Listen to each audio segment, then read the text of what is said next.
अब थोड़ा सा बात करते हैं कि स्टॉक्स कैसे काम करता है। जो प्राइस फ्लक्चुएशन आप सब देखते हैं वो एक्चुअल में होता क्या है। बहुत कोई को समझ नहीं आता है, बहुत कोई ट्रेडिंग करते बोलते हैं कि इतना में खरीदे इतना में बेच दिए, लेकिन एक्चुअल में हो क्या रहा है वो समझना बेसिकली ज़रूरी है।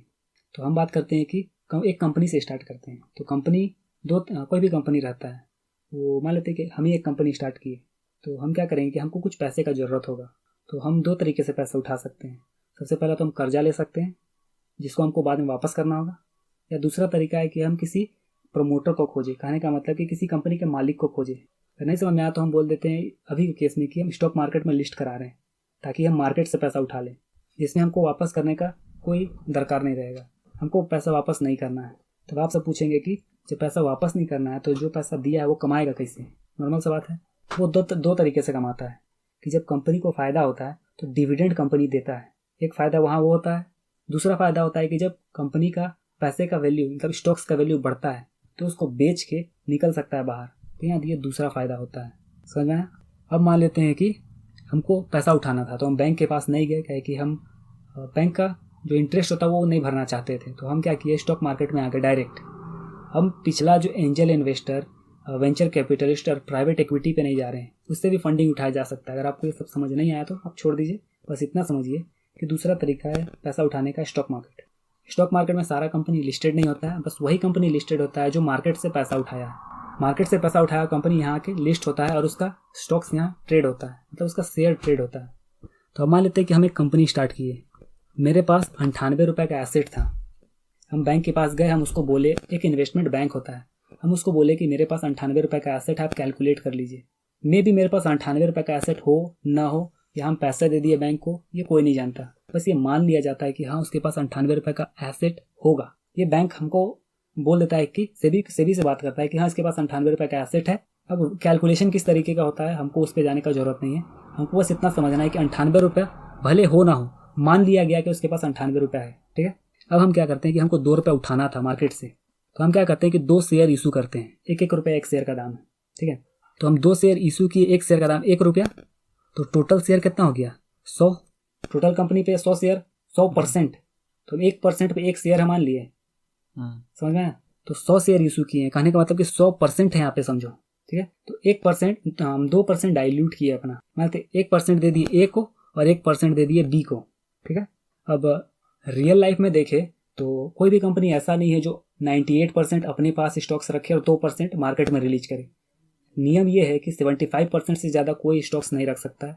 जो भी कंपनी है उसे कम से कम 25% मार्केट में रिलीज करना ही करना है स्टॉक्स, उसे कम नहीं रख सकता। मतलब 75% से ज़्यादा वो कंपनी का स्टॉक्स होल्ड नहीं कर सकता। प्रैक्टिकली हम बता रहे हैं, ये बस एग्जाम्पल के लिए। ठीक है, तो यहाँ पे परसेंटेज नहीं, इसको नंबर समझिए तो ज़्यादा बढ़िया रहेगा। तो 98 रुपया था मेरे पास, 98 रुपये का एसेट था मेरे पास। अब हम 2 रुपये मार्केट से उठाएं। ठीक, 2 शेयर इशू किए, एक शेयर दिए ए को, दूसरा शेयर दिए बी को, दोनों के पास 1-1 शेयर हो गया। कंपनी का शेयर का एक शेयर का वैल्यू 1 रुपया अभी है और total number of share issue किया है 100। तो कंपनी का टोटल मार्केट कैप कितना हो गया? तो टोटल जो आप लोग देखते होंगे कंपनी में कि रिलायंस 12 लाख करोड़ का हो गया या 13 लाख करोड़ का हो गया, TCS 10 लाख करोड़ का हो गया, पेपर में आप सब देखे होंगे। तो ये जो 100 रुपया बाद में आया, नंबर ऑफ शेयर्स गुना उसका प्राइस किए, तब जाकर जो वैल्यू आया उसको बोलते हैं कंपनी का एक्चुअल मार्केट वैल्यू। ये होता है मार्केट वैल्यू। ठीक है, अब हम बात करते हैं एक्चुअल में हमारे पास था 98 रुपया, 2 रुपया हम उठाए थे मार्केट से, तो मेरे पास हाथ में था 100 रुपया। ठीक है, तो हम 1 साल काम करते हैं, 1 साल बढ़िया से काम किए तो हमको 30 रुपये का प्रॉफिट हुआ। सब काम करने के बाद 30 रुपये का प्रॉफिट हुआ। तो मेरा जो कंपनी था 100 रुपये का था पहले, तो उसके पास अभी हो गया 130 रुपया हो गया, क्योंकि 30 रुपया प्रॉफिट हुआ। तो 30 रुपया अभी हम अपने ही पास रखें कंपनी में, अभी हम कोई डिविडेंड नहीं दिए। ठीक है, जब हम कोई डिविडेंड नहीं दिए तो सारा पैसा मेरे ही पास है, क्योंकि कंपनी अभी छोटा है तो हम नहीं चाहेंगे कि हम डिविडेंड बांट के अपना पैसा को खर्च करें। 30 रुपये यहाँ पे कंपनी आपको दिख रहा है कि इसको बोलते हैं बुक वैल्यू। एज्यूम कीजिए कि इसको बुक वैल्यू बोलते हैं। ठीक है, पहला साल कंप्लीट करने के बाद कंपनी के पास एक्चुअल में है पैसा 130 रुपया, लेकिन कंपनी का मार्केट वैल्यू अभी 100 रुपया है। कुछ साल काम करने के बाद मान लेते हैं कि कंपनी का वैल्यू हो जाता है 500 रुपया। कंपनी अगला साल प्रॉफिट किया 180 रुपया, फिर 300 रुपया, ऐसे बढ़ता आया, प्रॉफिट ग्रो करता आया। तो ये था फर्स्ट साल, ये दूसरा साल, ये तीसरा साल, ये चौथा साल।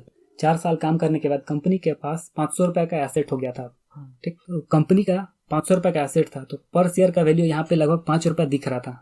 तो मान लेते हैं कोई एक सी नाम का व्यक्ति था, वो देखा कंपनी बहुत बढ़िया काम कर रहा है, उसका बिजनेस मॉडल बढ़िया है, ठीक। तो वो सोचा कि ए और बी को ऑफर करते हैं हम कुछ प्राइस जिससे हम उससे खरीद ले, क्योंकि उसको जो कंपनी है उसका फ्यूचर प्रोस्पेक्ट्स बहुत बढ़िया लग रहा था, उसको लग रहा था कि फ्यूचर में कंपनी बहुत बढ़िया ग्रो करेगा। तो ए और बी को अप्रोच करता है। यहाँ अप्रोच पहले फिजिकली होता था, अब होता है कि आप स्टॉक एक्सचेंज में जाते हैं और वहाँ से आप खरीद बिक्री करते हैं। अगर स्टॉक एक्सचेंज नहीं पता तो मैं बता दूं कि देश में बहुत सारा मार्केट था पहले, जैसे कि कोलकाता, बेंगलोर, जयपुर, इसी तरीके का बहुत सारा मार्केट था, लेकिन अभी बस 2 ही एक्टिव है, एक है दिल्ली और दूसरा है बॉम्बे। यही 2 मार्केट में अभी ट्रेडिंग होता है, जो मुझे पता है, बाकी के बारे में मुझे नहीं पता। तो यही 2 मार्केट से आप डायरेक्टली ट्रेड कर सकते हैं। यहाँ बेसिकली कहने का मतलब है कि सी अप्रोच करता है ए और बी को थ्रू स्टॉक एक्सचेंज, चाहे वो NSE हो या BSE हो, उसके थ्रू वो ऑफर करता है कि वो 6 रुपये पे ये स्टॉक को खरीदना चाहता है। अब ए और बी को लगता है कि ये तो बहुत अच्छा डील है, क्योंकि 1 रुपया लगाए तो 4 साल में ये 6 गुना हो गया। अब यहाँ 1 रुपया नहीं था, बहुत बड़ा अमाउंट आप सोच सकते हैं, जो भी यहाँ लाख करोड़ आप जो चाहें एज्यूम कर लीजिए। 1 रुपया उसको 6 गुना मिला, तो चाहे जो भी रीज़न था उसे लगा कि बेच देना चाहिए। ऐसा भी हो सकता है कि उसे ऐसा लगा कि बिजनेस और ग्रो नहीं कर पाएगा, कुछ भी हो सकता है, या उसे पैसे का ज़रूरत था, तो वो सोचा कि अब बेच के निकल जाना चाहिए, फायदे में रहेंगे। तो वो क्या करता है कि बेच देता है। तो जैसे ट्रेड होता है तो शेयर का दाम हो गया 6 रुपया। कितना शेयर इशू किया हुआ था? 100। तो टोटल मार्केट वैल्यू हो गया कंपनी का भी 600 हो गया। ठीक कुछ साल बाद कंपनी काम किया, 7वां साल पहुंचाया तो कंपनी के पास प्रॉफिट हो गया 1000 रुपया। ठीक, एक आदमी आया डी, वो देखा कि ये कंपनी तो बहुत बढ़िया तरीके से ग्रो कर रहा है, तो वो सोचता है कि हम ऑफर करते हैं ए और सी को कि आप अपना शेयर को इशू कर बेच दे हमको। तो ये ऑफर करता है, तो इससे डाउन प्राइस भी ऑफर कर सकता है, ज़्यादा प्राइस भी ऑफर कर सकता है। तो यहाँ पे वो 6 रुपये दिखता है, क्योंकि उसको 6 ही रुपया दिखता है कि 6 रुपये पे स्टॉक्स है। तो वो क्या करता है कि 9 रुपये पे ऑफर करता है ए और सी को, क्योंकि अभी ए और सी के पास बस स्टॉक्स था। तो दोनों नहीं मानता है, बोलता है कि हमको भरोसा है कंपनी पे। तो ये इसको बढ़ा के 19 रुपया तक ले जाता है, लेकिन दोनों में से कोई नहीं बेचता है। लेकिन जब ये 25 रुपया बोल देता है, डी बोलता है कि चलो ठीक है, 19 तक नहीं 25 तक भी दे दो। इसको डी को बहुत ज़्यादा भरोसा है फ्यूचर प्रोस्पेक्ट्स पे कंपनी का। तो 25 रुपये पर जैसे बोलता है, दोनों में से कोई एक, मान लेते ए बोलता है कि चलो ठीक है हम बेच देते हैं। ए का 25 गुना हो गया पैसा। डिविडेंड अभी तक कंपनी दिया नहीं था, बिकॉज कंपनी ग्रो कर रहा था, तो सारा पैसा वो खुद में ही लगा रहा था। मान लेते हैं कि 25 गुना उसको मिल गया पैसा। 1 रुपया लगाया था, 7 साल में 25 गुना मिल गया, वो भी खुश। अब डी खरीद लिया 25 रुपये में।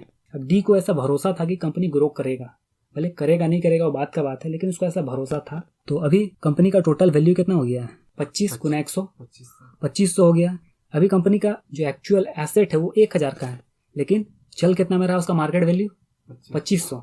तो ये जो बुक वैल्यू एक्चुअल में नहीं है, ये जो 1000 है ये बुक वैल्यू नहीं है, ये इसका इंट्रिंसिक वैल्यू बोलते हैं हम लोग।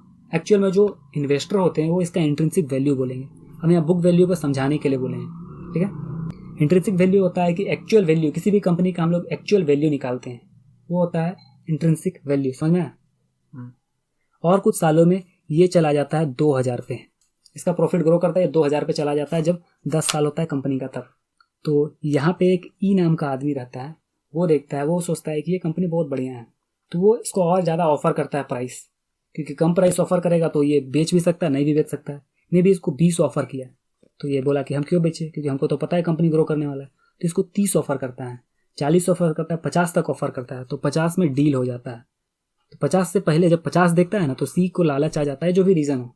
सी सोचता है कि हम बेच के निकल जाते हैं, तो सी जैसे बेचता है तो 10वां साल में स्टॉक्स हो जाता है 50, और ये हो जाता है नंबर ऑफ स्टॉक्स 100। तो टोटल कंपनी हो गया 5000 रुपये का। ठीक, ये तो बस बढ़ता हम दिखाए हैं। अब कंपनी गिरता भी तो है, ऐसा थोड़ी कि नहीं गिरेगा। तो और एक चीज़ कि आप सब देखे होंगे कि हर सेकेंड प्राइस चेंज होता है। तो प्राइस चेंज कुछ इसी तरीके से होता है।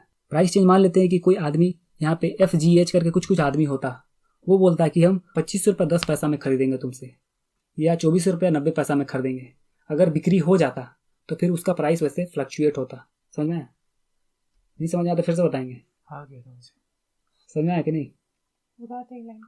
मार्केट में जब भी आप ट्रेड करते होंगे तो आप देखे होंगे कि 25 रुपये पे कोई भी कंपनी ट्रेड कर रहा है, तो आप देखेंगे कि उसका फ्लक्चुएशन 10 रुपये ऊपर होता है, 10 रुपये नीचे होता है। ऐसे 25 के बाद 50 तो होता नहीं है। तो 25 रुपये 10 पैसा भी हो सकता है और 24 रुपये 90 पैसा भी हो सकता है।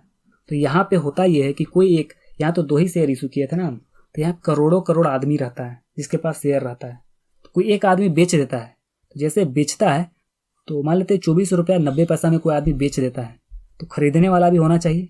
तो जैसे दोनों खरीद बिक्री करने वाला मिल जाता है तो उसका प्राइस का वैल्यू हो जाता है 24 रुपया 90 पैसा। रियल लाइफ में ये होता है, हर सेकंड प्राइस चेंज होता है। देखें, एक्चुअल में होता ऐसे ही है। एक एक शेयर को हम तोड़ के जानबूझ के दिखाया ताकि आपको समझ में आए कि कैसे काम कर रहा है। बहुत को समझ में ही नहीं आता कि काम ही कैसे कर रहा है। तो रियल लाइफ में होता ये है कि 24 रुपया 90 पैसा में मान लेते कोई ऑफर किया कि ठीक है हम 24 रुपया 90 पैसा आपको देंगे। ये स्टॉक एक्सचेंज के थ्रू होता है। तो जिसके पास शेयर रहता है वो बोलता है चलो ठीक है हम खरीदने को बेचने को तैयार है। तो दोनों को जब मिलाया जाता है, मिल गया, तो जो 25 रुपया था वो 24 रुपया 90 पैसा हो गया। अगला कुछ सेकंड, मिली सेकंड में सारा काम होता है। अगला कुछ सेकंड में बोलता है एक आदमी कि हम 24 रुपया 75 पैसा पे खरीदना चाहते हैं। तो 24 रुपया 90 वाला तो बोलता है कि हम नहीं बेचेंगे। और बहुत सारा आदमी, 1 करोड़ आदमी है ना, 1 करोड़ आदमी में किसी को पसंद आता है 24 रुपया 75 पैसा, तो बोलता है ठीक है चलो हम बेच देते हैं। भले वो कितनों में खरीदा हो, कितनों ज़्यादा में खरीदा हो, कम में खरीदा हो, उससे फर्क नहीं पड़ता है। तो वो बोलता है कि चलो ठीक है हम बेच देते हैं। तो जैसे वो बेच देता है तो ये ट्रेड हो गया। तो अभी कितना था 24 रुपया 90 पैसा, तो डायरेक्ट तो फ्लक्चुएट करके 24 रुपया 75 पैसा पे चला जाएगा। वो बीच में आएगा भी नहीं। बहुत कोई सोचता है ना कि बीच में हम रख देंगे तो बिक जाएगा, ऐसा नहीं होता है। दोनों होना चाहिए, बायर और सेलर दोनों होगा तभी जाकर ट्रेड होगा, और दोनों नहीं होगा तो ट्रेड नहीं होगा। तो यहाँ से 24 रुपया 90 पैसा से डायरेक्ट जंप करके चला जाता है 24 रुपया 95 पैसा। समझ में आया कैसे काम कर रहा है स्टॉक मार्केट। अब क्राइसिस में क्या होता है, जैसे स्टॉक मार्केट क्रैश होता है तो वहाँ पे बहुत ज़्यादा सेलर आ जाते हैं। यहाँ तक समझ में आया मार्केट कैसे काम किया, कैसे एक एक स्टॉक काम कर रहा है। अब बहुत कोई बोलते हैं कि क्रैश जब होता है तो हम अपना बेच के निकल जाएंगे तुरंत, लेकिन जब क्रैश होता है मार्केट तो उसमें क्या होता है कि बहुत ज़्यादा सेलर इंटर कर जाते हैं। 100-200 सेलर इंटर कर जाते हैं। कहने का मतलब है कि डर इतना ज़्यादा होता है कि सब आदमी बेचना चाहता है। अब जब सब बेचना चाहेगा तो खरीदार बहुत कम होगा। तो मान लेते हैं इसी केस में 24 रुपया 75 पैसा पे बेचना चाहता कोई आदमी, अब इधर खरीदार है ये नहीं है। इधर खरीदार खड़ा है 5 रुपया पे, इधर बेचने वाला है 24.75। मान लेते एक आदमी 24.75 लगाया है, कोई 24 लगाया है, कोई 23 लगाया है, कोई 22 लगाया है, ठीक है। तो यहाँ किसी का नहीं बिकेगा और ये प्राइस यहीं पे स्टेगनेट रहेगा। अब मान लेते हैं कि कोई एक आदमी देखा, बोला कि 5 रुपये पे हम बेचना चाहते हैं, और यहाँ पे एक आदमी है जो 5 रुपये पे खरीदना चाहता है, तो डायरेक्ट जंप करेगा सीधा 5 रुपये पे। तो बहुत कोई सोचता है ना कि हम बीच में कोई प्राइस रख देंगे और बेच के निकल जाएंगे, तो ऐसा नहीं होता है। जैसे क्राइसिस होता है तो यहाँ डायरेक्ट प्राइस एक ही बार सीधा जंप करके नीचे आ जाता है। हम नहीं बोल रहे हैं कि 24 से सीधा 5 रुपये पे आ जाएगा, थोड़ा बहुत फ्लक्चुएट करेगा, 23 22 ऐसे करते करते होगा, लेकिन जो आप वैल्यू रखें एग्जैक्टली वो वैल्यू आए ना आए कोई नहीं जानता है। अगर नहीं आया तो आपका टारगेट हिट होगा नहीं, बायर सेलर मिलेगा नहीं और बिक्री होगा नहीं। तो ऐसे ही मार्केट काम करता है। बहुत को इसके बारे में पता भी नहीं है। और जहाँ तक बात है, मैंने ये बताया कि 130 180 जो बढ़ता है, ये जो वैल्यू है ये इंट्रिंसिक वैल्यू है, ये बुक वैल्यू नहीं है। बस समझाने के लिए हम बुक वैल्यू लिखे हैं। और कोई क्वेश्चन कैसे मार्केट काम कर रहा है, उसमें कैसे ट्रेडिंग में स्मॉल फ्लक्चुएशन हो रहा है, वो उसमें कोई दिक्कत? जैसे हम बोल रहे हैं कि एक बार यानी लॉकडाउन से पहले टाटा का 65 रुपये आसपास चल रहा था। टाटा कौन सा? टाटा मोटर्स। ठीक। और अभी उसका है 300 लगभग प्राइस पहुंचा हुआ है।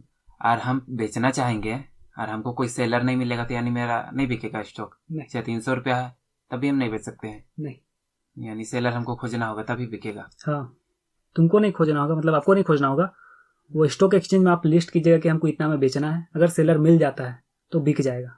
इसका बहुत अच्छा एग्जांपल मेरे पास है कि एलसीड इन्वेस्टमेंट नाम का एक कंपनी है जिसके पास बहुत ज़्यादा पैसा है। एक कहे तो इंट्रिंसिक वैल्यू इस कंपनी का बहुत ज़्यादा है, बुक वैल्यू भी इस कंपनी का बहुत ज़्यादा है। कहने का मतलब कि इसके पास कैश बहुत ज़्यादा है। ये एक इन्वेस्टमेंट कंपनी है, ये कहीं और जगह इन्वेस्ट करता है और इसको बहुत ज़्यादा प्रॉफिट भी होता है। तो प्रॉफिट होता है तो अपने पैसे को रखता है, प्रॉफिट को, और लाभांश पता नहीं देता है नहीं देता हमको नहीं पता, हम इन्वेस्टेड नहीं है। कहने का बेसिक मतलब यही है कि ये कंपनी का शेयर जिसके पास भी है उसको पता है कि इस कंपनी का इंट्रिंसिक वैल्यू बहुत ज़्यादा है, जिसकी वजह से वो बेचना नहीं चाहता। जब कोई बेचना नहीं चाहता तो खरीदार भले 1000 का बोली लगाए चाहे 5000 का बोली लगाए, कोई फायदा नहीं, क्योंकि इसका जो शेयर प्राइस है वो 6 रुपये पे स्टेगनेट हो गया था कुछ महीनों पहले। अभी ये 14-15 रुपये के आसपास है। अगर आप चाहे तो देख भी सकते हैं। इस कंपनी पे केस तक हो चुका है कि इसका प्राइस बढ़ क्यों नहीं रहा है, तो आप इसे गूगल करके देखिए। सुप्रीम कोर्ट में केस भी गया था। आपको इससे कंसेप्ट यही क्लियर करना है कि जब तक बायर सेलर मिलेगा नहीं तब तक ट्रेडिंग होगा नहीं, तब तक प्राइस फ्लक्चुएशन होगा नहीं। तो होप आपको क्लियर हो गया होगा जो भी है बाइंग सेलिंग का कंसेप्ट। ऐसा में तो टाटा मोटर्स का जो एग्जांपल था कि अभी 300 रुपये प्राइस है उसका, और मैं बेचना चाहता था तो सेलर नहीं मिलेगा तो हम बेच नहीं सकते हैं। तो ऐसा में हमको स्टॉक में इन्वेस्ट करके फायदा तो है नहीं कि मेरा पैसा तो फंसा हुआ है जब सेलर ही नहीं मिल रहा। तो इसीलिए कभी भी किसी भी कंपनी में इन्वेस्ट किया जाता है तो लिक्विडिटी देखा जाता है थोड़ा सा। अगर कोई कंपनी ऐसा है जिसका लिक्विडिटी बहुत कम है, कहने का मतलब कि उसका शेयर इशू, जैसे जो हम एग्जांपल दिए उसमें बस 2 ही शेयर इशू किया गया था, तो ये बहुत इलिक्विड होगा क्योंकि 2 ही आदमी के पास पावर है शेयर खरीद बिक्री करने का। उसी तरीके से स्टॉक मार्केट में बहुत सारा कंपनी है जो बहुत कम शेयर इशू करके रखा है। तो अगर शेयर कम रहेगा तो जिसके पास शेयर रहेगा उसके पास पावर ज़्यादा रहेगा कि वो चाहे तो लिक्विडिटी शेयर का बढ़ा सकता है, मतलब तुरंत अवेलेबल करा सकता है शेयर को, या नहीं। अगर बहुत ज़्यादा शेयर इशूड है मार्केट में तो लिक्विडिटी रहेगा आराम से, तो प्रीफर किया जाता है वैसे शेयर को खरीदना जिसका लिक्विडिटी हाई हो। कहने का मतलब कि जिसका शेयर उस कंपनी का खरीदना चाहिए जिसका बहुत ज़्यादा मार्केट में अवेलेबल हो। तो कभी ऐसा नहीं होगा बजाज या टाटा मोटर्स का कि उसका जो खरीदार वो अवेलेबल ना हो, बहुत कम ही चांस होगा क्योंकि बहुत ज़्यादा शेयर इशूड है उसका। और जहाँ तक बात है बिकेगा नहीं, तो हम शेयर इसलिए नहीं खरीदते कि हम कल उसको बेच सके। अगर हमसे पूछा जाए कि हम शेयर क्यों खरीदते हैं तो हम बोलेंगे कि हमको डिविडेंड से फ़ायदा हो।